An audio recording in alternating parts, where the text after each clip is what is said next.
All right. Well, we will get started. I am Coach Becca. I am one of Coach AB's assistant coaches, you could call me. But tonight we have an awesome guest speaker for you. Kendall Burton is with us. I'm going to give a really brief bio for her because her story is awesome. But I'm going to tell you guys a little bit about her. This is Kendall Burton. I will give you a really brief bio because I will not do her story justice. But Kendall is an alum of Georgia, and she has just been through it. She has experienced the mountaintops moments in softball and the deepest, darkest valleys that you could think of. So we love Kendall. We love her story. She's been with us before. She's written a Dear Warrior for us because she is just, if you want inspiration, you got to hang out with Kendall. So I will turn it over to her, but you guys, please feel free to ask all the questions. Kendall's ready for them. This can be really chill and just a relaxed setting. So feel free to put your questions in the chat box if you want, or you can just unmute yourself and we'll kind of have a conversation like that. Sound good? Okay.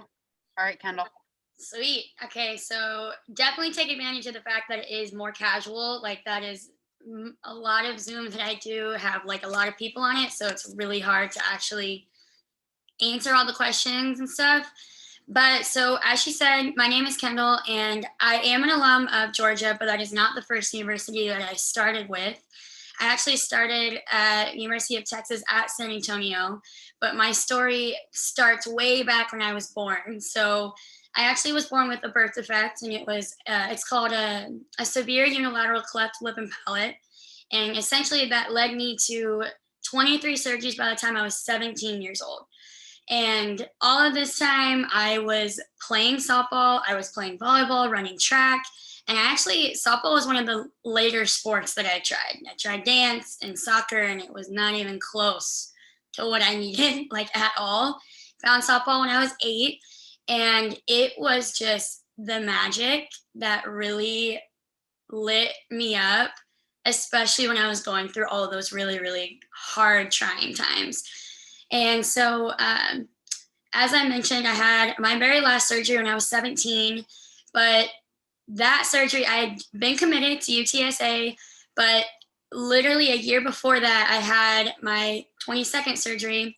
And that surgery, I had 4 schools who were like about to give me an offer, about to go, do all the good things and me be able to decide what school I'm going to. Every single one of them dropped me after that surgery. It was a jaw realignment surgery. So they basically broke my jaw and then placed it back where they needed it to be so I could breathe better. And it was just bad timing. I was about to be a junior in high school, and back then, if you weren't committed as a junior, you were like, oh my gosh, chicken with your head cut off, like I'm never gonna make it. Like, because back then it was like people were committing when they were like 5, it felt like. But so I was just like, I was at such a low, scary point when I was just 16 years old. I just turned 16. All of my offers were off the table. I had no idea what was about to happen. And I obviously kept playing softball, kept doing all of the things, and I got one single offer the entire time I was in high school, and that was to UTSA. And thank goodness, I really liked the coach. I liked how close it was to my family because I'm from Houston, so San Antonio is only 3 hours away. So I was able to close the chapter of like having all of these crazy, crazy surgeries all the time. I mean, we all know how hard it is to be a young female. To add surgeries on your face on top of that is just very overwhelming.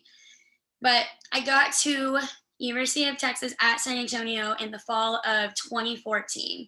So this was, oh my gosh, 6 years ago, almost 7 years ago. And thriving. I was so happy to not be going to the doctor all the time, so happy to not have to worry about anything but just being a student athlete. I was weirdly loving the 5 a.m. workouts. I was killing it at practice. I was like, man, I might be a freshman starter. Just all the stars were aligning, right? It was perfect. But October 29th of 2014, so literally 2 months since I had just gotten to school, freshman in college, I survived an acute ischemic stroke. So essentially, what that means is I had a lack of oxygen to my brain for a certain period of time. And this portion of my brain that it hit was all of my cognitive skills. So, what that means is my speech, my reading, my writing, and then my short term memory was really, really foggy.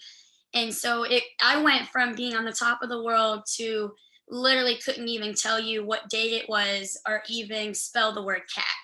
So it was just like in a flash, everything was just so overwhelming and very off the charts crazy. And, everyone around me, I felt like was like, she'll never come back from this. And I don't know if it was just me being so young and me just being had dealt with so much other things before, but I was like, no way, I'm definitely going to get back. I'm definitely going to go back and play the sport. But the only problem was that I was, as a miracle, physically fine, but I couldn't read a book. I could hardly text my friends back, and I could hardly have this conversation. I could never do something like this, like 6 years ago, by any means. And I started going to speech therapy, and I was doing like basically like first grade homeworks, like just trying to spell words right, trying to put like sentences together and make sure they're all in the right place, all of this stuff. And it was just no way this was going to come together. I mean, there were so many moments where I just wanted to just throw in the towel and be like, I'm done. I can't do it anymore. But every day I just kept trying. I kept just trying to spell the word cat and dog. I kept trying to just get out of bed with like an uplifting spirit, even if I was feeling super dark. And that ended up, I went back to school in the spring of 2015, started every single game for the Roadrunners that season. I had some really amazing accolades. I mean, was on the freshman conference team. I was on second team all conference, on the all conference tournament team. It was just this, couldn't have written it any better even if I tried, basically. Just really a magical season. The following year, number one, I shouldn't have gone to school when I did. My neurologist told me that straight up, but I was physically fine and I felt very capable, so I did it anyway. And the following year, school was even harder. I still wasn't really comprehending school. My studies were just getting on top of me. And I started to realize that softball was so much more than just an outlet. I just really started to realize it was such a privilege to be a D1 athlete and to be able to just show up at practice and be able to have a college education, even if I knew how hard. I mean, I felt like I was a fifth grader in a 19-year-old body. And I started to notice that everyone around me wasn't really taking it as serious. I mean, I felt like I was literally fighting for just the bare minimum of what I wanted for my life. And everyone around me was just kind of like, yeah, it's cool. Like, this is cool. We're doing good. Like, yeah, whatever. We're just like a small D1. And to me, the dream was always just playing college softball. It wasn't playing for the Pac-12, SEC, all that stuff's great. So that started to really get to me. And I said, you know what? I'm good enough and I'm capable enough. I'm going to transfer. So I decided after my sophomore season, I'm going to transfer to Oklahoma State University in the fall of 2016. So I moved up there, different state, 9 hours away, and was told that I wouldn't be able to play for OSU, for Oklahoma State. And they told me it was because I was a liability. My medical history was just too much. And so I was just looking around like, okay, so now what? I moved, I left I had a starting spot. I had best friends. I was close to home, and now I'm just sitting around hoping that someone will be like, yeah, your medical history isn't a big deal. Like, come play for us. And so I just went back to the drawing board, basically was going to get recruited again, and was just told no after no after no. I mean, it was like I was so defeated. And then, out of nowhere, University of Oregon and University of Georgia come around and they're like, we know you're fine. You're not a liability to us. Come play for us. Like, we want you on our roster. And I'm like, oh my gosh, what a crazy 4 months. Where am I going? So it just felt right to go to Georgia. I mean, can't explain it enough. It just felt like that was home. So literally 4 months, 5 months from when I moved to Oklahoma, January of 2017, I moved to Georgia. And obviously, everything leading up to this, pretty intense, pretty crazy, like not exactly the storybook ending. But to me, I was like, oh my gosh, I'm playing for the SEC. This is insane. Never thought I was good enough to play for the SEC when I was in high school. Didn't even think I was good enough to play for the SEC when I was transferring, when I was looking at other schools. I remember my dad being like, well, why don't we look at, A&M or LSU or whatever, like those are nearby. And I straight up told him, I said, I'm not good enough to play for the SEC. So disappointed that I ever thought that about myself. And I do not ever sell myself short anymore, especially once I got to a place that I thought I never would get. So I get to Georgia, it was all so perfect. And I got there 5 weeks into me moving there, being on the team, I got the starting spot. I was literally a Georgia Bulldog in the top 9. And I had worked so hard and had all of these things like in motion and all these things just knocking me down. Once I got there and I was in the starting 9, I was terrified of losing it. And I lost myself. The stress and the anxiety, I was having all of these post-stroke seizures, which literally are induced by stress. And I was just adding and piling on once I'd already made it to what I needed. It was like I was mentally ruining myself once I got to the point that I had always been dreaming of. And so, of course, I stopped performing and I completely went off the grid. When I say off the grid, I went out of the top 9. So I was sitting the bench and I was 20, going on 21. It was a time my entire life. And I remember just feeling so distraught when I was alone. I never wanted anyone to see me that way when I was on, because I didn't want to look like a bad teammate. I didn't want to look like I wasn't rooting for everyone else, but I was just so defeated. I was so upset because it was just like, I almost felt sorry for myself because I was like, you worked so hard and for what? And I'm going into detail about this because we all have that really negative self-talk sometimes. And it's like all of that stuff that I already been through, I had great self-talk then. I mean, it was magical how nice I was when I was literally trying to read again. But it was something about the sport. And it was like I was putting myself on this pedestal that no one else had really put me on. Because number one, I was a giant underdog. Obviously, I just showed up out of nowhere. And it was like, if I didn't play this sport, if I wasn't in the top 9, I was nothing. And I had to really step back and be like, Kendall, this is not what you were fighting for. This isn't even close to what you did all of this work to be at Georgia for. You did all of this because you love the sport, you love what it brings you, and you love how it makes you feel. And so you not being in the starting 9, that's something that you have to work for. Like the coach isn't just going to give it to you because your life's been hard. And so I had to start really being like, you were all of a sudden being that teammate and that player when you wanted to leave UTSA. That was really very hard for me to digest because I was like, you're now that player. You're that person that's almost acting as if like this is a right to you, not a privilege. So I had to start showing up at practice and realizing that you're just here because you love the sport, whether you're starting every game or not. And it made me love the sport so much more. And I can't even explain to you, because I mean, obviously I loved it enough to not quit all the other times, right? But I mean, it brought a whole nother level of love for me to the sport. And it made practice more fun.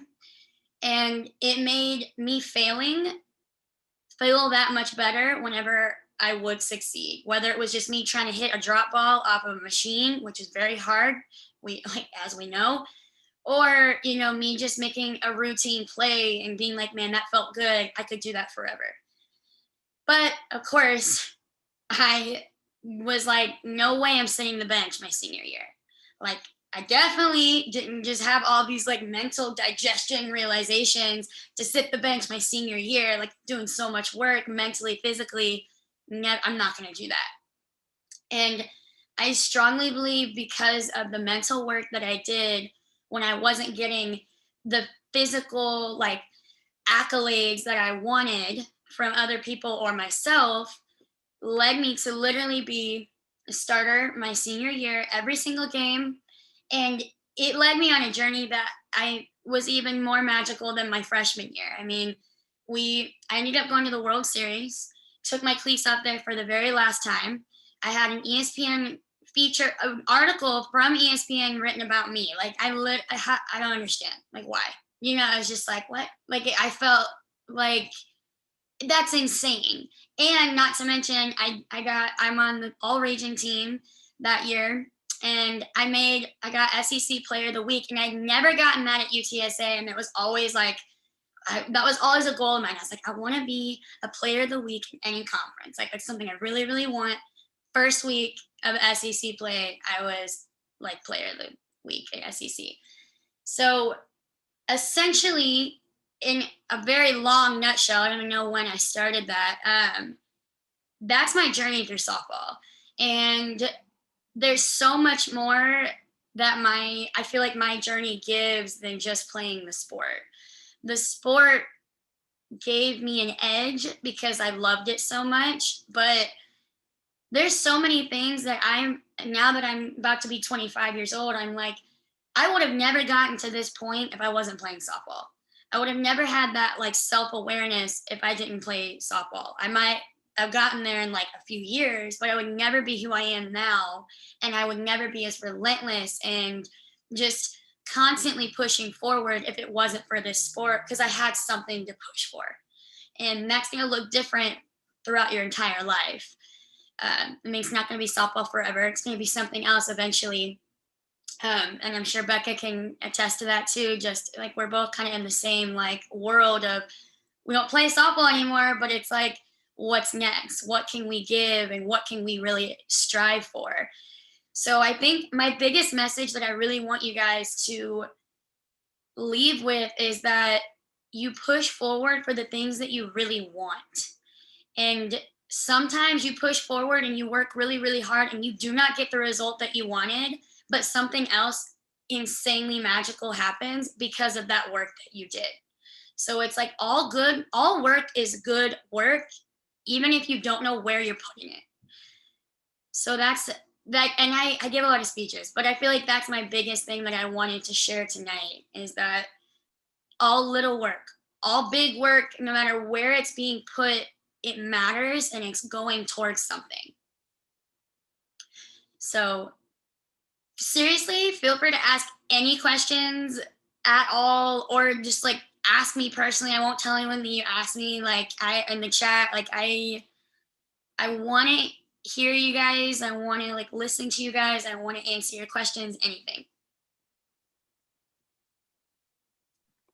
So when you were talking about like your freshman year, a lot of your teammates were like, oh, like this is great. Like they just almost didn't care as much as you did. Like, how do you get your teammates to like want to be there more and I guess like care more when they don't?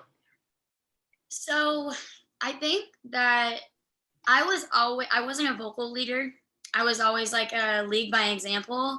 And it was because I literally worked 100% everything I did. And I think my biggest thing is like when you notice people complaining, right?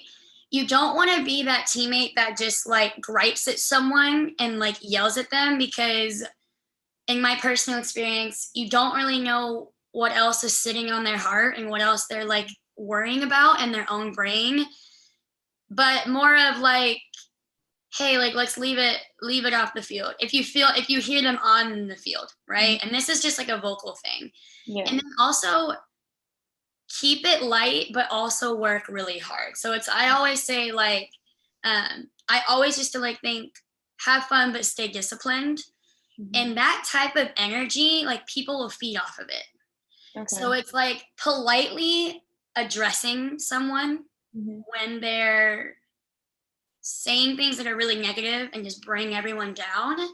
And then also just like wanting to be that light and lift other people up. And it's not always going to work every time. Please know that. It's not going to work every time. But if you show up every day, someone else is going to follow you and you're going to end up being that lead by example type person. Okay.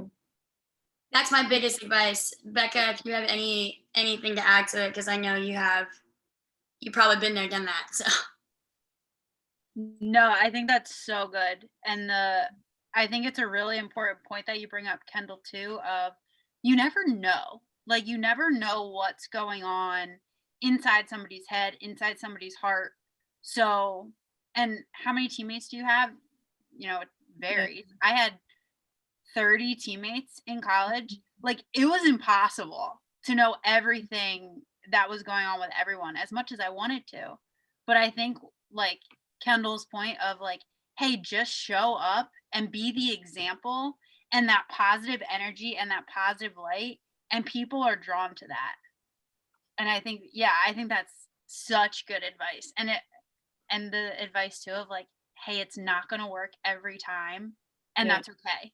Don't stop. Don't take your foot off the gas just because somebody looked at you funny or somebody was like, girl, like, why are you working so hard? Like, it's crazy what people might say.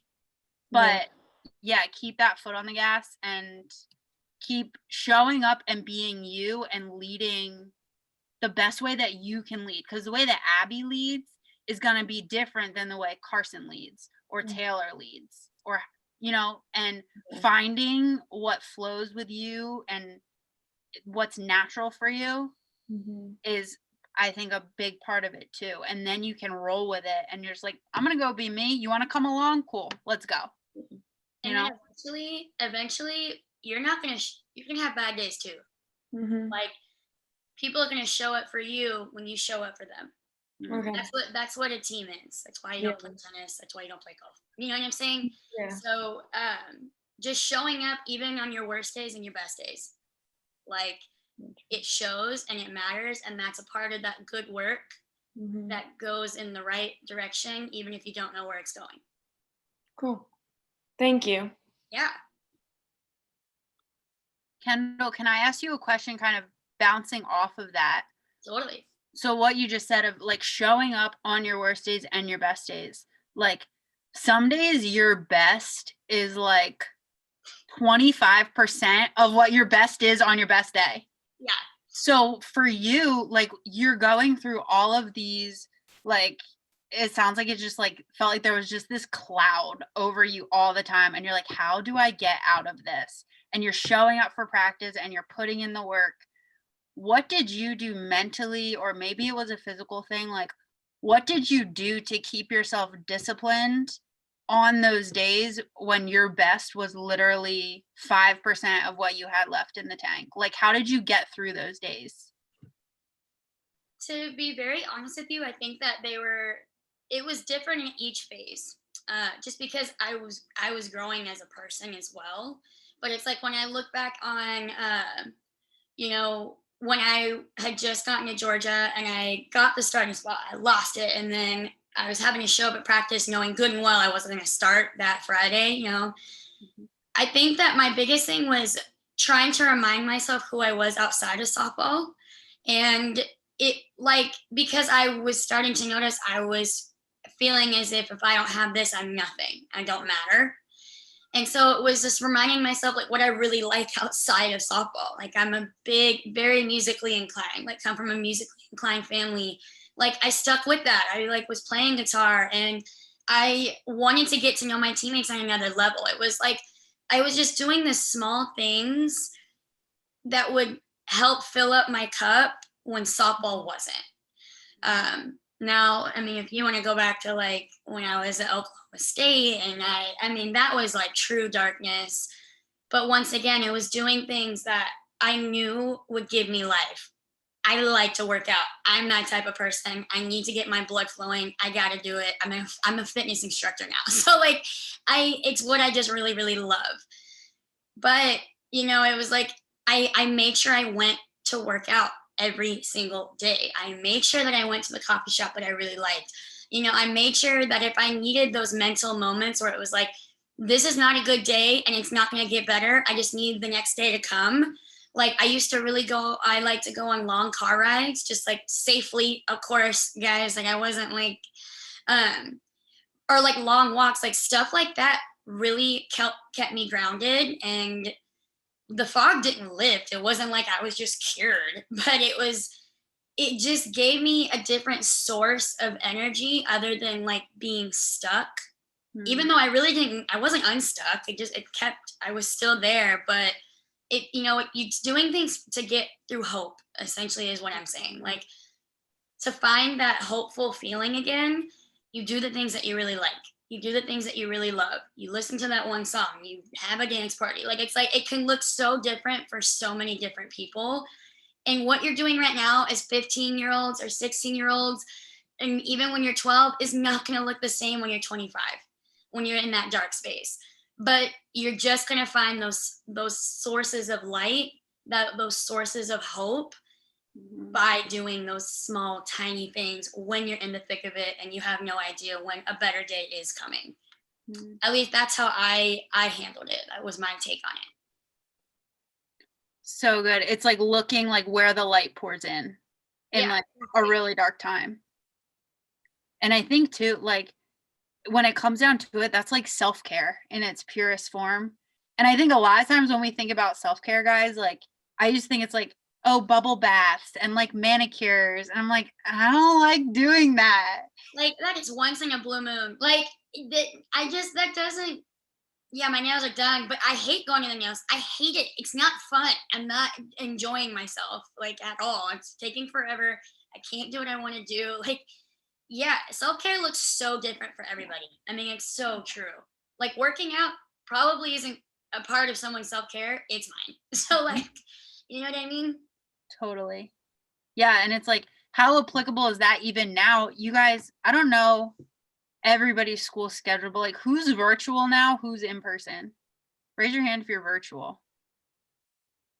Oh, you guys are all in person? Oh, sweet. All right, cool. That's promising. That's awesome. That is light right there. Yeah, for real. Oh my gosh. Yeah, I'm like jealous of you guys. Very cool. Good question, Abby. Anything else? Like it cannot pertain to softball. It can be like literally anything I mentioned. I mentioned a lot of things. So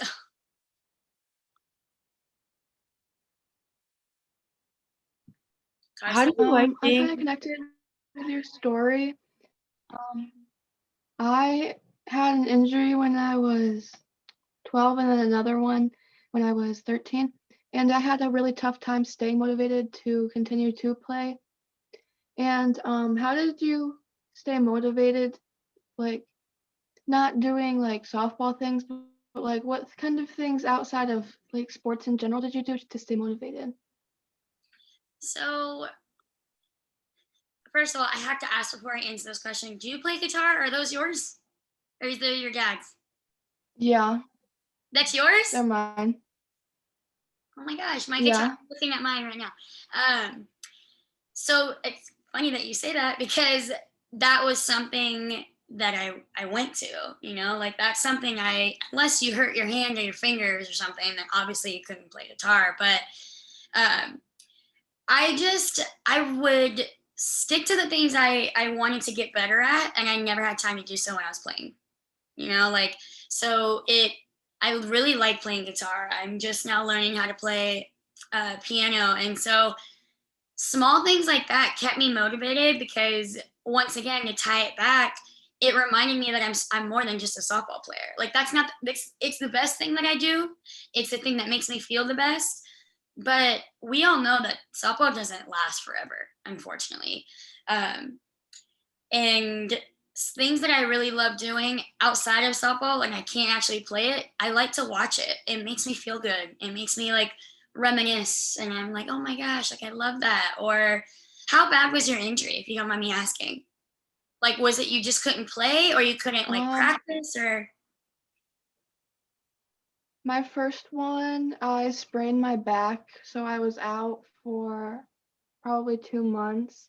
And then my second one, I had shoulder impingement, and I've done physical therapy twice, and it just restricts what I can do. It's not going to go away per se. Yeah. So relatable on that aspect. Like there are things about my body that just will never be the same. But I think having a good perception, like an outlook on what you can do versus what you can't, that's something that I always kept me motivated, because especially after, when I was growing up and I had all these surgeries, I was like, but I can play softball. Like I might look a little different and my journey is a lot different, but I can do this. And then when I couldn't play it, I had to go so as far as like, people die from strokes. Sometimes people are in a wheelchair forever. You have a chance to come back from this. And so it was like having that constant reminder, even when I was having my worst days. Like there were days I felt sorry for myself. I'm not going to pretend like I didn't. And we're all going to do that in our lives. Like it's not like I'm just going to tell you like, don't feel sorry for yourself and you're just going to do that for the rest of your days. Like you're going to have such bad days that you're just going to be like, I'm out. I don't want to do this anymore. But it's having those moments and then right after having your perception of what you do have. And everyone says that, so I think that it gets overlooked a lot. Like count your blessings and like know what you're grateful for. That doesn't make the hurt go away. I'm well aware. Like we all know that, and that's why it gets frustrating whenever people say that over and over and over again. But when you do know what you can do, so, you can't throw long distance, but you can throw short distance. So you can throw a tennis ball up the wall and do like ball drills or whatever, right? It's like reminding yourself what you can and can't do. That's honestly how I stayed motivated, and reminding myself of the opportunities I did have versus the ones that I didn't. That's how I stayed motivated to keep playing, honestly. So was that helpful? Sorry, I kind of go on a tangent. I talk a lot, so. No, yeah, it really was. Okay, good. I'm glad. It really was. I just muted myself. I thought I was unmuting myself. What were you gonna pop in there with another question too? Did you guys start talking at the same time?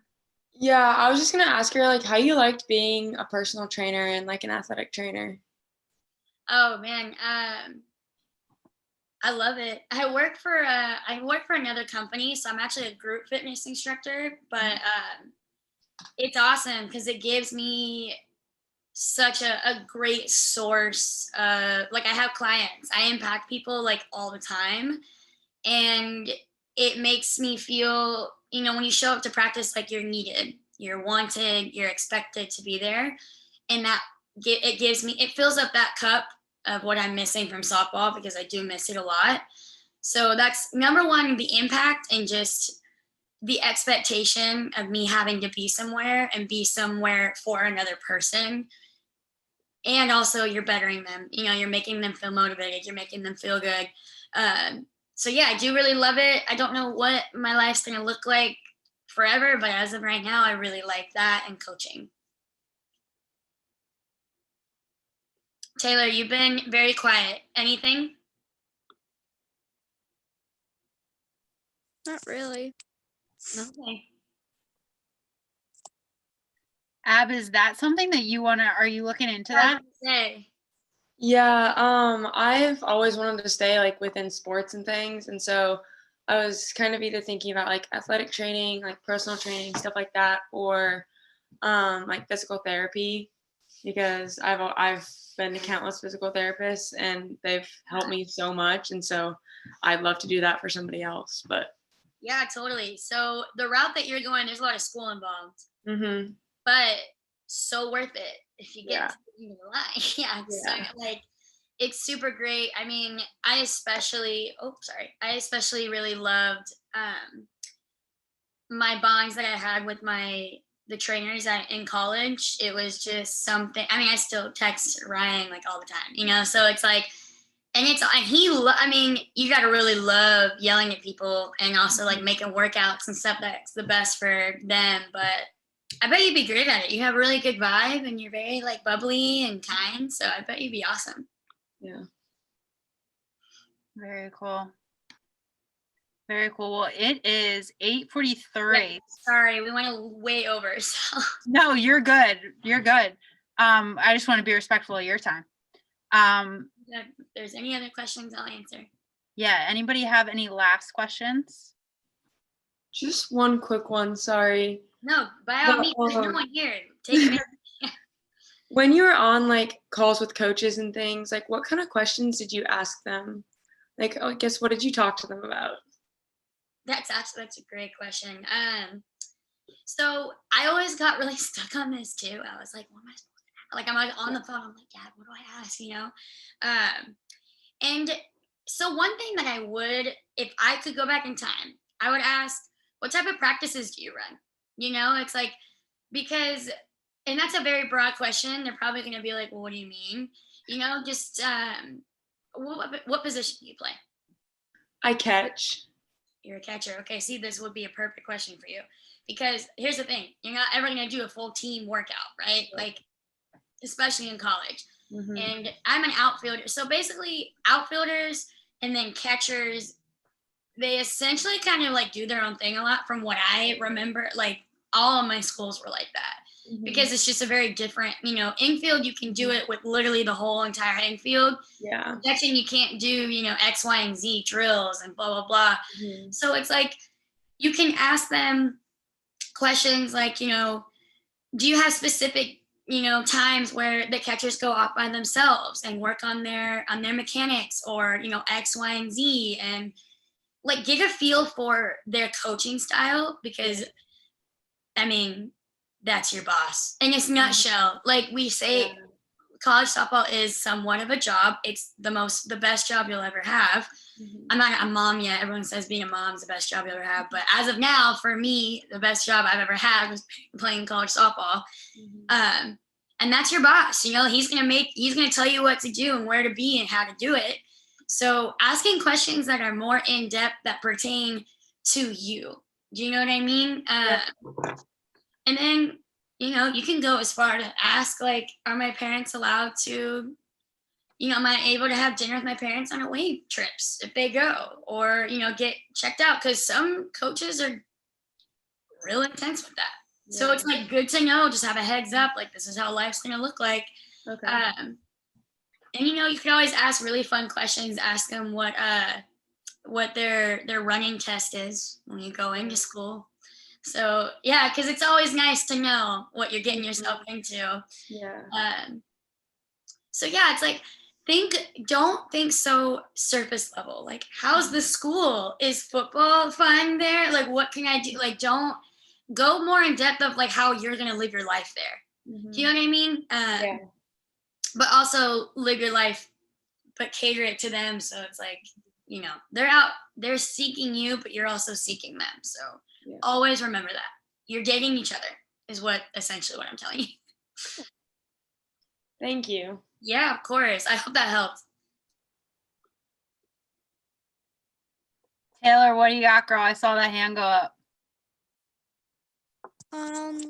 So when you were like in college, I guess, and like you couldn't read or like write or any of that, like was it really hard for you in college? Yes, it was very hard. So essentially my speech came back first, and not that I'm sitting here advising people to like fake it till you make it, but it was like my speech was getting back so much quicker than like when I was texting people back or when I was reading like a textbook. So I kind of was able to be like, no, I'm good. I'm ready to go back to school.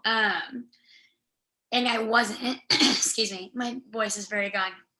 And I wasn't, but I think that me having to just like not look so far into the future, like comprehending everything I read, it was just like taking it one little thing at a time and making sure that I patted myself on the back for the small victory. So it was like, so I was able to like write a correct sentence and there were no errors, I was crazy excited.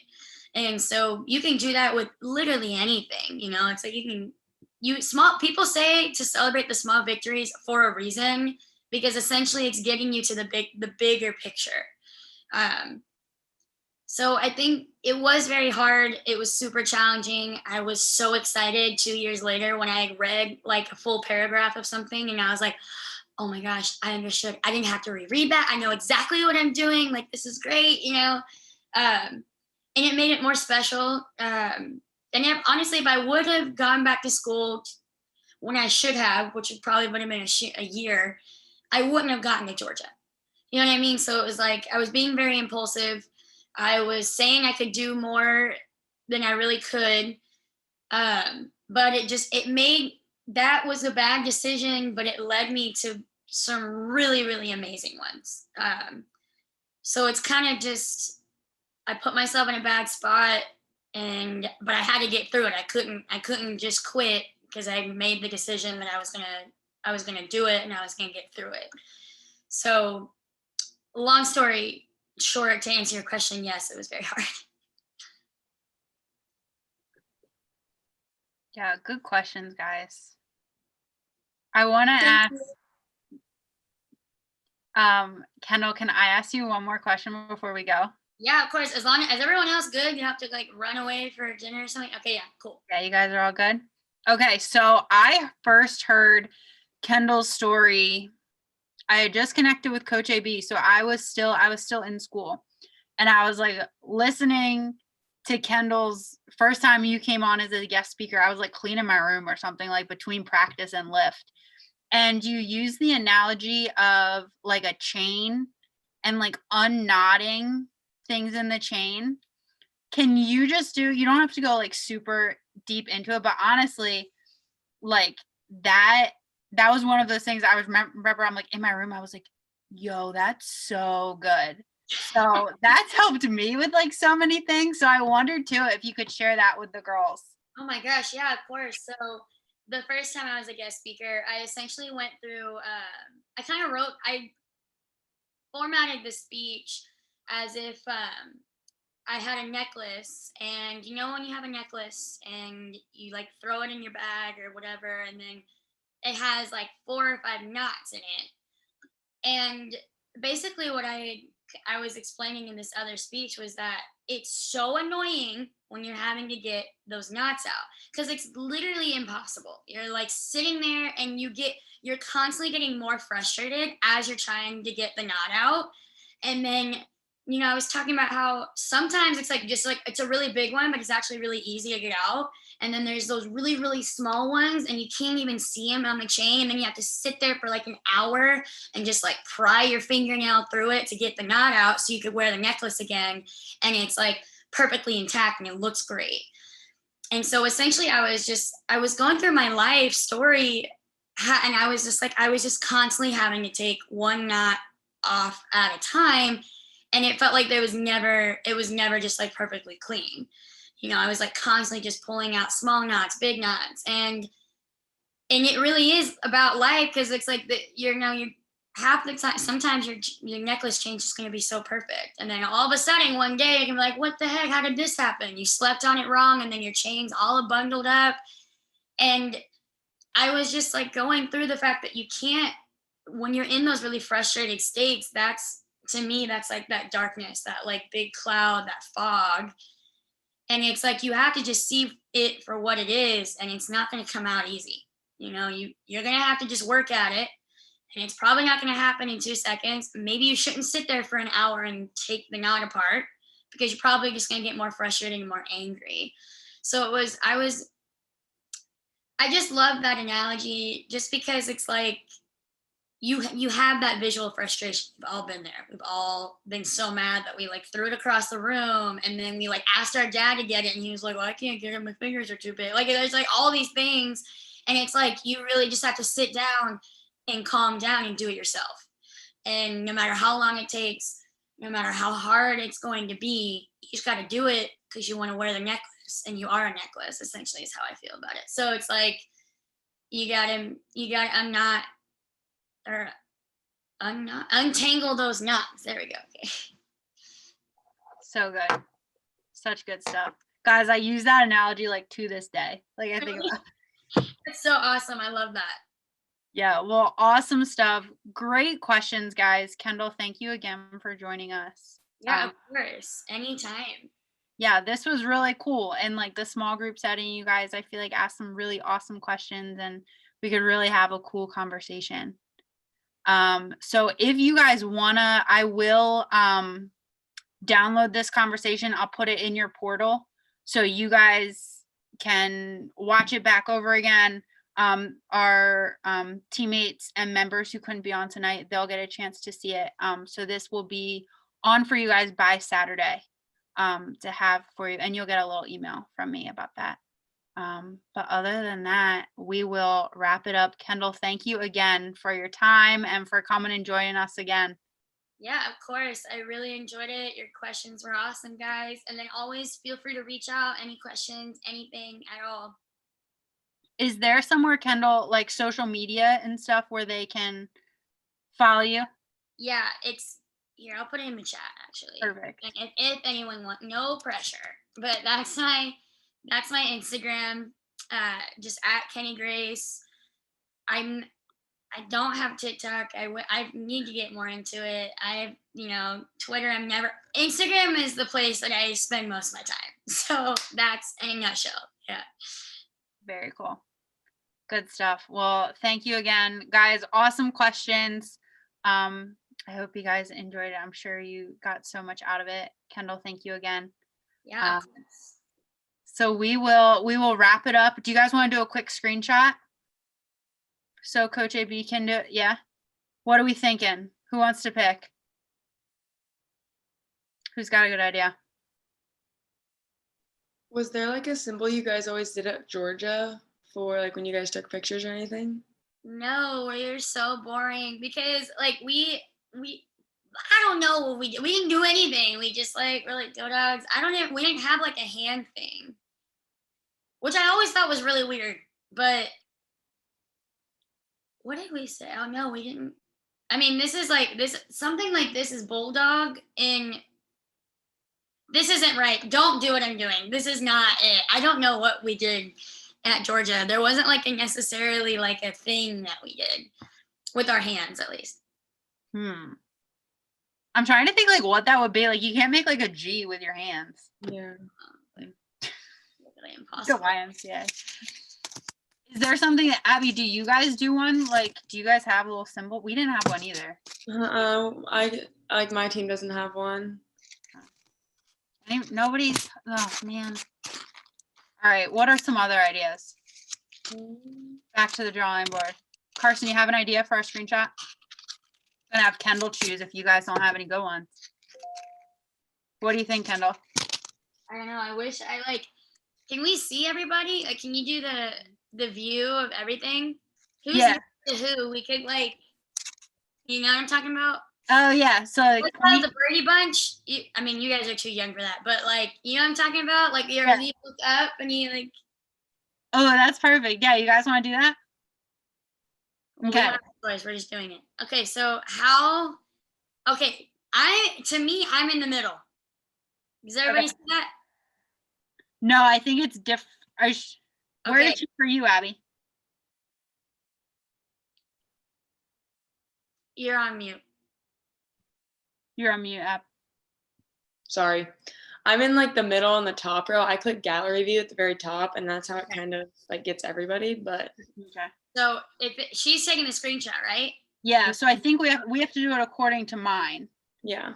Okay. So, you can tell us where to look, and we'll be like. So I'm in the top right. Taylor's underneath me. So Abby's next to Taylor. Okay. Kendall's over next to me over Abby. Okay. And then Carson, you're our base at the end. So okay. We're all gonna look to the right. Okay. So this way? Okay. Yeah, but we have to make sure we're looking at it. Okay, so Carson, you're going to be looking, you look to the right, and then I'm going to look down at Abby, right? Because okay. And then Taylor's right next to Abby. So Taylor's gonna point, or Abby's gonna point at Taylor. This way or this way? That way. Yep. Yeah. Okay. Okay. And then I'm going down, right? Yep. I'll go over to you, Kendall. I'll point at you. Okay. And then Taylor, do you want to point up at me? And then Carson, you're like this, right? Is she like that or the other way? Carson, you can point like this, because then you're pointing at Abby. Yeah. Oh, Am I okay. down or am I over? You're over. Ab, you point over. Okay. All right. All right, I'm we got gonna it. tell her. All right, we ready? I got to figure out how to do Hope this. that we're all pointing in the right direction first. Oh, looks good. Ready, Carson? Sweet. Good stuff, guys. All right, that'll go on social media. I'll send it to Coach AB. All right, guys. Awesome time. Kendall, thank you. Nice meeting you all. It was so much fun. Always reach out. I'm just a message away. So Sounds good.